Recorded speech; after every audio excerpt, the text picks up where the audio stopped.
अस्सलामुअलैकुम। कैसे हैं जी आप सब। जी हम एग्ज़ाम की तैयारी के हवाले से एक नई वीडियो लेकर आए हैं जिसमें सेकंड ईयर के चैप्टर नंबर 13 के एक्सरसाइज के शॉर्ट क्वेश्चन हम करेंगे। इस वीडियो के दो पार्ट्स होंगे ताकि आपको अच्छी डिटेल के साथ तमाम चीज़ें बता दी जाएं और आपके लिए चीज़ों को याद करना आसान हो जाए। तो बच्चों हमारे पास आपके सामने ये एक्सरसाइज के शॉर्ट क्वेश्चंस नज़र आ रहे हैं जो कि हमारे पास कुल तादाद में तकरीबन 9 है। ये शॉर्ट क्वेश्चन तमाम के तमाम ही बहुत इम्पोर्टेंट है। इन सब को याद करना आपके लिए इंतहाई अहम है और आपके लिए हम आसानी ये करेंगे कि आपको इन शॉर्ट क्वेश्चंस के जवाबात आसानी से याद हो जाएं। इसके लिए हम आपको बेहतरीन वीडियो प्रोवाइड कर रहे हैं। तो आए जी हम अपने क्वेश्चन के आंसर की तरफ चलते हैं। तो हमारा क्वेश्चन नंबर 1 है, a potential difference is applied across the ends of a copper wire, what is the effect on the drift velocity of the electrons by number 1 increasing the potential difference और number 2 decreasing the length and temperature of the wire. तो बच्चों हमारे पास question को समझना फिर समझ के to the point answer करना, ये किसी भी क्वेश्चन का आंसर करने के लिए की कंपोनेंट है। तो सबसे पहले हम क्वेश्चन को समझ लेते हैं कि उसने हमसे पूछा क्या है, फिर हम उसी के मुताबिक टू द पॉइंट उसका रिक्वायर्ड आंसर देंगे। तो वो क्वेश्चन के अंदर हमें ये कह रहा है कि एक पोटेंशियल डिफरेंस वायर पर अप्लाई किया गया है, उस वायर के अंदर पोटेंशियल डिफरेंस की वजह से करंट फ्लो करेगा और चार्जेस के फ्लो की जो ड्रिफ्ट वेलोसिटी होती है उस ड्रिफ्ट वेलोसिटी पर क्या इफेक्ट पड़ेगा।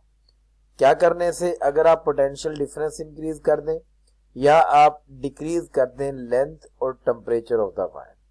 तो इसका आंसर करने के लिए सबसे पहले तो हम हेडिंग बनाएंगे इफेक्ट ऑन ड्रिफ्ट वेलोसिटी और इस हेडिंग के अंदर हम पहले जो उसने पहले नंबर पर बात पूछी है इंक्रीजिंग द पोटेंशियल डिफरेंस, इसकी हम हेडिंग बनाएंगे सब हेडिंग के तौर पर।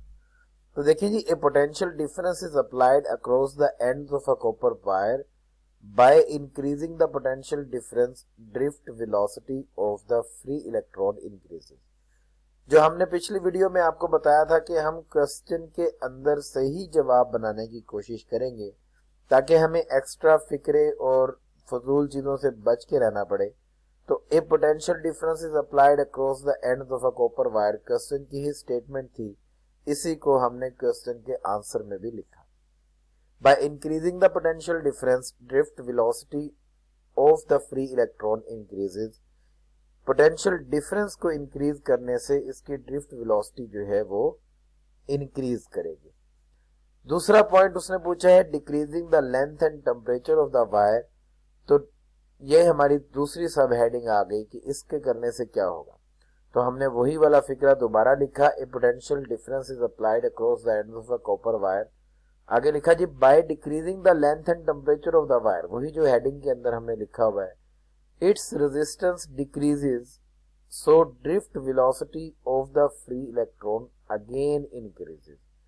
तो दोनों सूरत हाल में हमारे पास ड्रिफ्ट वेलोसिटी इंक्रीज करेगी। तो मेन जो हमारा की आंसर है वो इंक्रीज है। बाकी हमने जो इसके साथ कुछ वर्डिंग अटैच की है वो ज्यादातर हमने कोशिश की है कि वो क्वेश्चन की स्टेटमेंट में से ही आ जाए। इसके अलावा एक और टेक्निक होती है हमारी बच्चों, जिसके अंदर अगर कोई शॉर्ट क्वेश्चन हमने किसी फार्मूला के थ्रू आंसर करना हो तो उस फार्मूला में यूज होने वाले वेरिएबल्स हम जरूर डिक्लेयर करते हैं। ये टेक्निक आप अच्छी तरह ध्यान से देख लें क्योंकि ये टेक्निक आप हर उस क्वेश्चन में यूज करेंगे जिसमें आप कोई फार्मूला के थ्रू आंसर कर रहे होंगे। तो क्वेश्चन नंबर 2 है हमारा, do bends in a wire affect its electrical resistance explain. तो ये बहुत इंपॉर्टेंट आपका शॉर्ट क्वेश्चन है, इसको आप ध्यान से देख लें।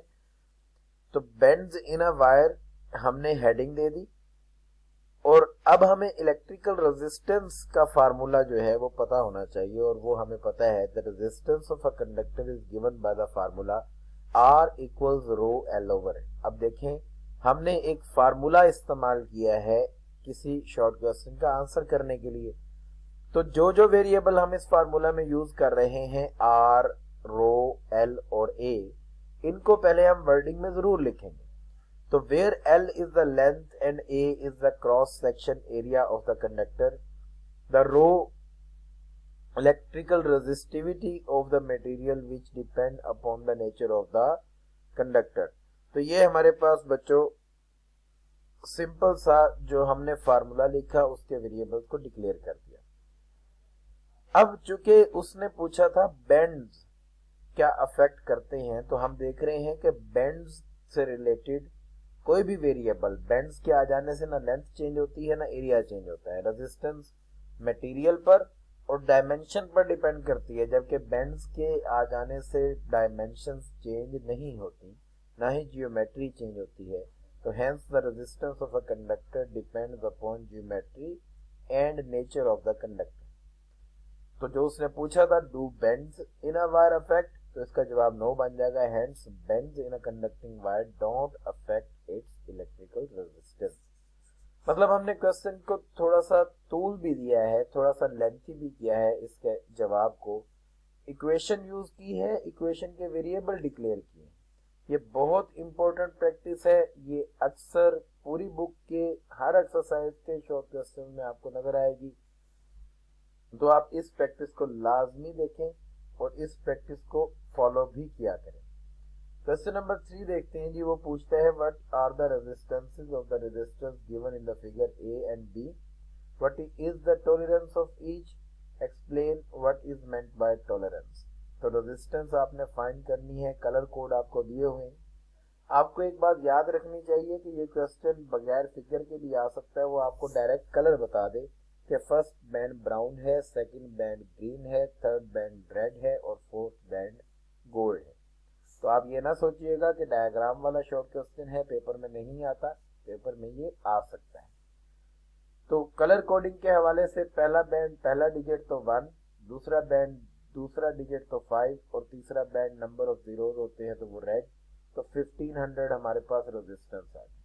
1500 चूंकि रेजिस्टेंस है तो इसको आप टॉलरेंस इसमें ऐड करें तो गोल्ड का जो बैंड है वो 5% टॉलरेंस को शो करता है। 5% किसका? 1500 का। तो 1500 का जो 5% है वो 75 बनता है। तो हमारी जो रेजिस्टेंस है वो 1500 प्लस माइनस 75 में मौजूद हो। दूसरी जो रेजिस्टेंस है उसकी अगर हमने रेजिस्टेंस फाइंड करनी है तो उसका तरीकाकार भी हमारे पास सेम है, उसमें भी हम यही कुछ करेंगे। हमारे पास तमाम की तमाम चीजें मौजूद हैं। पहला येलो, व्हाइट और ऑरेंज, तो 493 हमारे पास ये नंबर्स हैं। पहला डिजिट 4, दूसरा 9 और तीसरा डिजिट जो नंबर ऑफ जीरोस को शो करता है वो 3 है। 49 के बाद हमने 3 जीरोस लगा दिए। टॉलरेंस क्योंकि सिल्वर बैंड है तो 10% हो गई। तो हमारे पास जो रेजिस्टेंस ऑफ बी रजिस्टर है वो 4900 आ गई और इसका प्लस माइनस 10% अगर हम करें तो वो 4900 बन गया। ये रेजिस्टेंस 49000 और जो टॉलरेंस है वो 4900। अब टॉलरेंस की चूंकि उसने क्वेश्चन में डेफिनेशन भी पूछी थी तो हम उसकी डेफिनेशन भी लिखेंगे। टॉलरेंस का मतलब होता है possible variation in the value of resistance from marked value. जैसे ऊपर वाली मार्क्ड वैल्यू है 49000, उसमें पॉसिबल वेरिएशन क्या है? 4900 की पॉसिबल वेरिएशन मौजूद है। तो ये हमारे पास बच्चों क्वेश्चन नंबर 3 का आंसर। क्वेश्चन नंबर 4 पर आ जाए तो वो कहता है why does the resistance of a conductor rise with temperature. अब बच्चों आप देख रहे हैं कि हमारे पास ये ऐसे शॉर्ट क्वेश्चन है जिनकी स्टेटमेंट से हम कुछ खातिर खा फायदा नहीं उठा सकते। मतलब स्टेटमेंट को हम क्वेश्चन के जवाब में लिखेंगे तो उससे कोई मतलब आमेज क्वेश्चन का जवाब नहीं बन पाएगा। तो हमें कुछ ना कुछ रीजनिंग जरूर करनी पड़ती है। तो हेडिंग हमने दी इफेक्ट ऑफ टेम्परेचर की, उसके बाद the resistance offered by a conductor to the flow of electrical current is due to collision with the electrons encounter with atom of the lattice. जो हमारे पास रेजिस्टेंस है वो atoms के साथ collision को हम रेजिस्टेंस के तौर पर काउंट करते हैं। जब टेम्परेचर हम बढ़ाते हैं तो amplitude of vibration of atoms जो है वो इंक्रीज कर जाता है। तो आगे हमने यही लिखा है, as the temperature of the conductor rises the amplitude of vibration of atom increases and hence the probability of their collision with free electron also increases. Probability के बढ़ने से हमारे पास रेजिस्टेंस का इफेक्ट जो है वो इंक्रीज हो जाता है, तो which may result increase of the resistance of the conductor. तो यह सिंपल सा आंसर, हमने इसके अंदर दो बातें की हैं। पहले हमने बताया है कि रेजिस्टेंस जो है वो कोलिजन होती है, कोलिजन टेम्परेचर की वजह से इंक्रीज होती है, और एंड पे हमने क्या दिया कि टेम्परेचर इंक्रीज करने से रेजिस्टेंस फिर इंक्रीज होती है। तो ये बच्चों हमारे 4 शॉर्ट क्वेश्चन थे। अगले जो शॉर्ट क्वेश्चन है वो इंशाल्लाह हम सेकंड पार्ट में इस वीडियो की देखेंगे।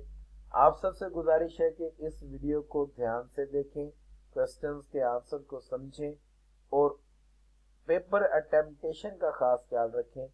क्वेश्चन की स्टेटमेंट लिखने की आपको पेपर में बिल्कुल ज़रूरत नहीं है, बस क्वेश्चन का नंबर और हेडिंग लाजमी आपने देनी है। कोई भी क्वेश्चन आपका हेडिंग के बगैर ना हो। तो फैसल मुनीब को इजाज़त दें, इंशाल्लाह हम अगली वीडियो में मिलते हैं, तब तक के लिए अल्लाह हाफिज़।